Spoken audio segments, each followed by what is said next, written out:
Greetings and welcome to In-Depth. I'm Dike Rostant, primary care physician, language researcher, and cultural activist, Dr. Visham Bhimull. He joins us on this Indian Arrival Day conversation to discuss his deep dive into seeking and finding a language among his elders, the process of reviving it, and what he has learned along the journey.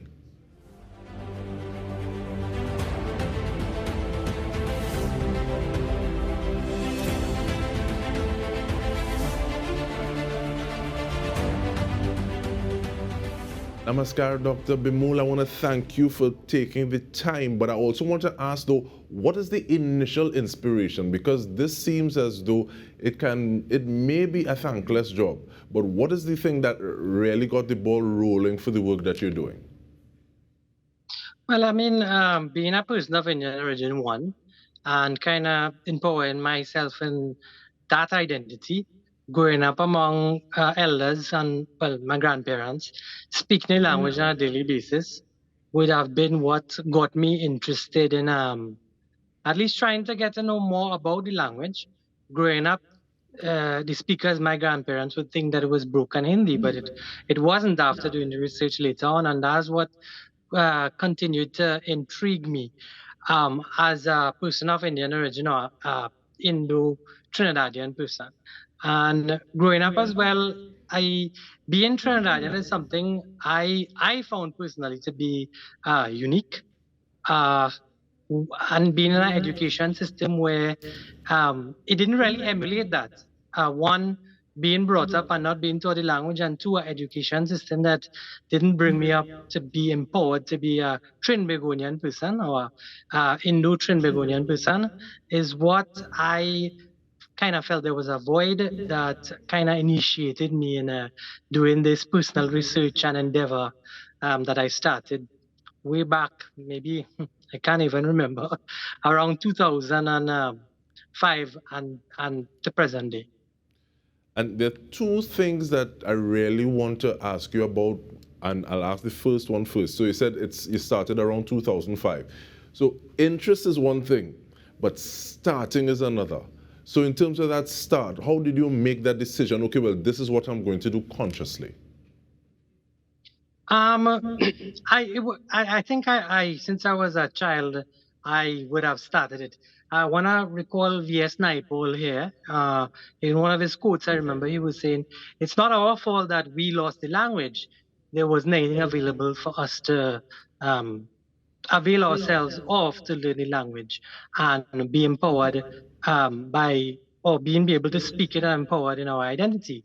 So I guess I found myself in that circumstance. I remember I attended Hillview College, and Hillview College, like most of the Presbyterian schools during Indian arrival, would make it an activity for the students to kind of be involved in activities of Indian arrival. So I remember growing up in my grandparents' home and having, well, not everybody would be able to or would have had access to seeing something called a jata, which is a hand mill. People might know what the Sil and Lorha is, but there were a lot of artifacts. And I remember when the library at Hillview wanted to do display for Indian arrival, I kind of opted to say, well, I have a lot of stuff home by my grandparents, so I could also bring it. Growing up on mommy's side of the family, they were Brahmin, so that learning Hindi, modern standard Hindi, was part of how we were brought up. So I remember when I carried the artifacts, I even wrote the names of them in Devanagari script, that's the script of Hindi, and even modern day Bhojpuri is written in it. So if I had to identify at one point where I had the opportunity to showcase my identity, that was it. I went on to do my MBBS at the University of the West Indies. And then I actually pursued Hindi up to advanced at the Center for Language Learning. And in doing that, I encountered Dr. Peggy Mohan's thesis, which was Trinidad Bhojpuri, a morphological study. And it was the only bit of information. Being a student at the university, having access to the library, I was able to stumble across that and started delving into it to kind of get to know more about the language. Learning modern standard Hindi and having access to that, all of our raw data and recordings, I was now able to kind of access the language and be able to become fluent in it, and started interviewing individuals, let's say over 80 at that time, that would have been fluent to some extent in the language. And you talk about, and we want to follow that conversation that you would have had with those individuals over 80 in just a bit.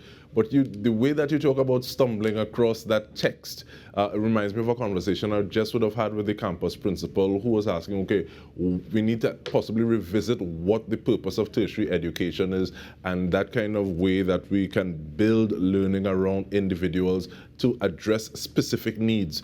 But I also want to ask, though, in terms of like having family who's Brahmin, and then having family speaking Bhojpuri, did you feel this pull and tug, especially when you were under the understanding, or someone else closely was under the understanding, that Bhojpuri was really broken Hindi? Now, I also, apart from speaking Trinidad Bhojpuri, English Creole, modern Trinidad English, I also speak French as well as Dutch as well as French Creole. And all these I actually picked up when I was in search of this language. And I want to give the experience of learning French Creole or Trinidad Patois. That in itself, too, I think the average population, when you speak to them, think it's broken French. And as my first language would be Trinidad English Creole, right? My grandmother was bilingual, so that's my nanny, right? So she would be my mom's mom. She spoke Trinidad English Creole as well as Trinidad Bhojpuri, and both of them she thought was broken, right? Because they would view themselves as uneducated, not going to school. She didn't really go to school at all, and you have that sense of inferiority within you because of the education system. And I want to emphasize that, because the education system, I believe, is part of the downfall as to why it is we can't empower ourselves to be persons of Indian origin or Trinbagonian or Caribbean people. Looking at St. Lucia and how they were able to revive their patois, right? St. Lucian French Creole. Um, it was quite interesting to me. And on the way, learning Trinidad Patois and understanding that me speaking Trinidad English Creole, which is a standard and a separate language from modern standard English, it kind of now corrected that, I would say, injustice by the education system to kind of label the languages we speak at home as broken. I encountered it while while pursuing or looking at information for Trinidad Bhojpuri as well as learning Trinidad Patois. And I'm so glad that you were able to extrapolate that explanation, Dr. Bhimull, because many times that thought that I am less than because what I'm speaking is broken versus in and of itself something that is totally, well, is different. I think it's so important, and I think many times because we feed into this narrative, it helps.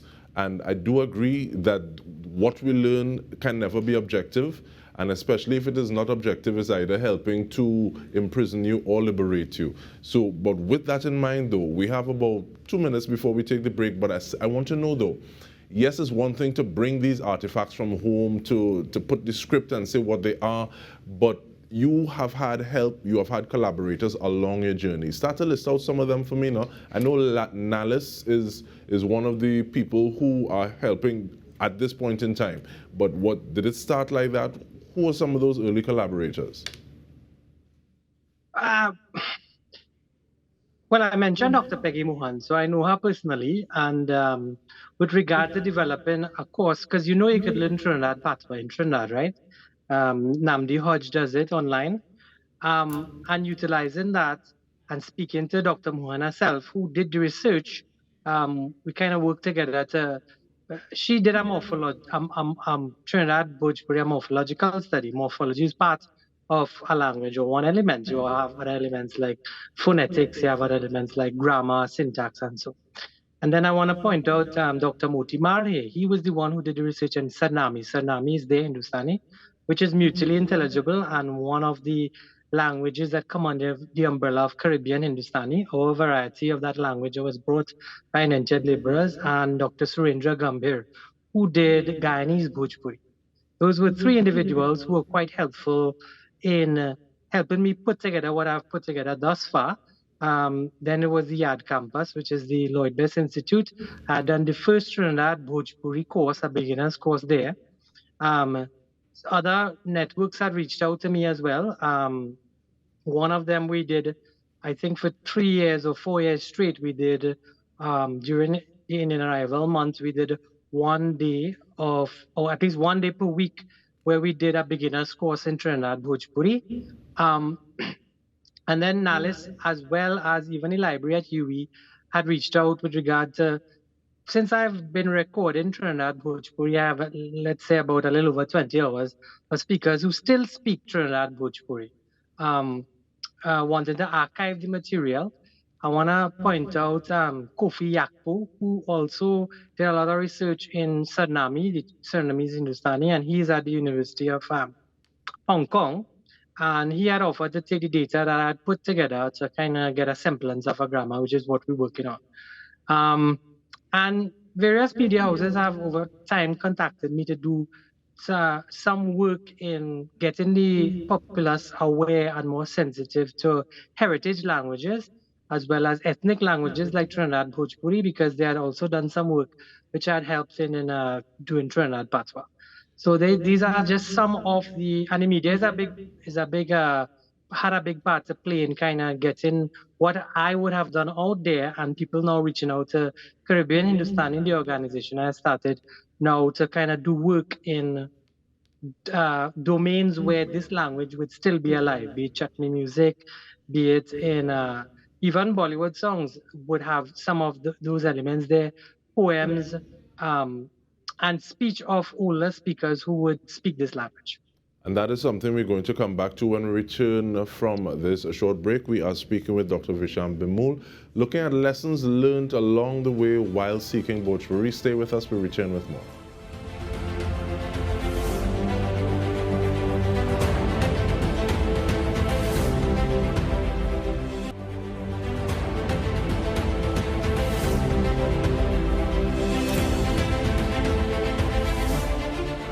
Welcome back. We are speaking with cultural activist Dr. Visham Bhimull. Now, Dr. Bhimull, is one thing to have people reaching out to you to say, well, help us learn some of what it is you are learning along the way.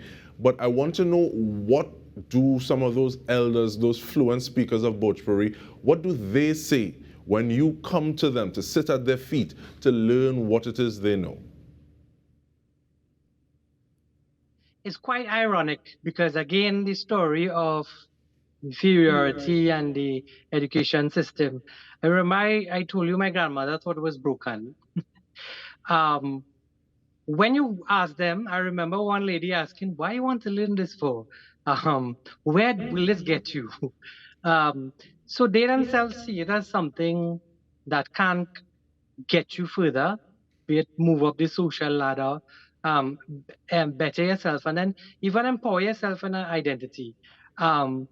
The older ones kind of don't see it as something to promote because they see it as something, a negative part of who they are. Whereas the younger ones kind of spark this interest, because I remember doing some media promotion for the language. And okay, you could go and learn modern standard Hindi at university. There are Hindi classes all over.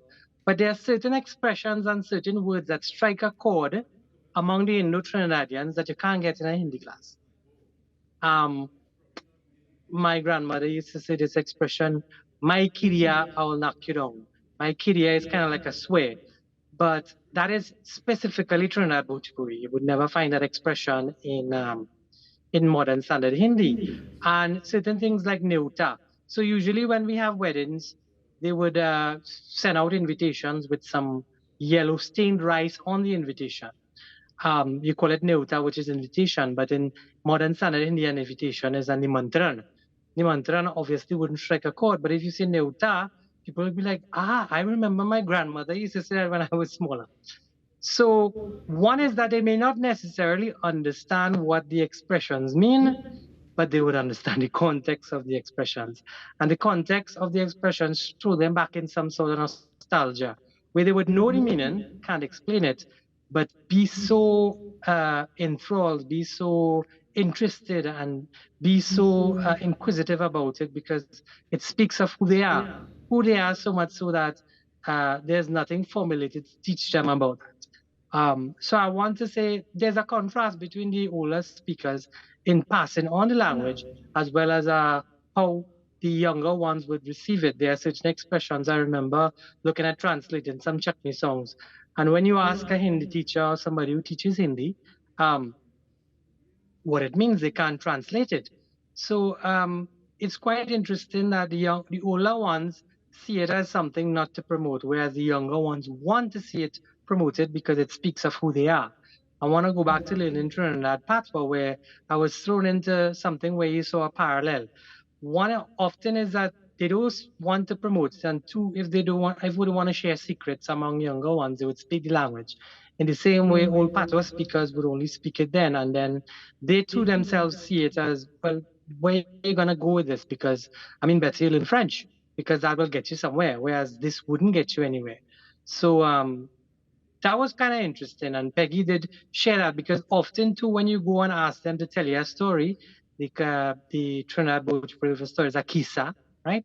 Mange kisa sunawe. I want to hear a story. They would say, well, check the book. The book have it. What I tell you, it wouldn't be correct. So they actually now hedge to say anything. I want to go back to my first Trinidad Bhojpuri interview where the lady was like, how I go say it? People go laugh. And she was speaking in English Creole. Um, and she was a bit embarrassed to come forward and speak the language because they would speak it among themselves. Looking at English Creole, you'd speak it at home and you wouldn't speak it outside because you have that negative or the association of negativity and being educated in speaking it. And that is actually the response I would have gotten from those who would speak it, but they also surprised to see a young doctor come in to want to interview them and very interested in language. So that in itself interests them as to why you would be so interested in wanting to do this. And you see the parallel, and I see it as well, Dr. Bhimull, because I'm thinking of my granny talking patois when she didn't want me to understand what she was saying to somebody else, but also my father-in-law just feeling so excited and happy when he goes to a place like St. Lucia or Dominica, and he just hail out, talk to anybody in patois, and just that sense of this feeling is almost as though this level of inclusivity. But you spoke about you being a young doctor, going to get this knowledge from individuals. I'm wondering, how did your substantive training in the medical field influence field work? Did it help or did it hurt? And we do this in the final minute and a half. Yeah, it did help. Why? Because of that, being in the medical field, you learn to do research. So I guess applying that research has some similarities in linguistics. I don't have no linguistic training, but being able to speak the language and listening to other people speak it, because remember, when you speak a language, you learn to speak it and become fluent by making mistakes, also by listening to other people speak. So listening to the data afterwards, I was able to discover certain elements of grammar which wasn't there before. But I'll give you an example.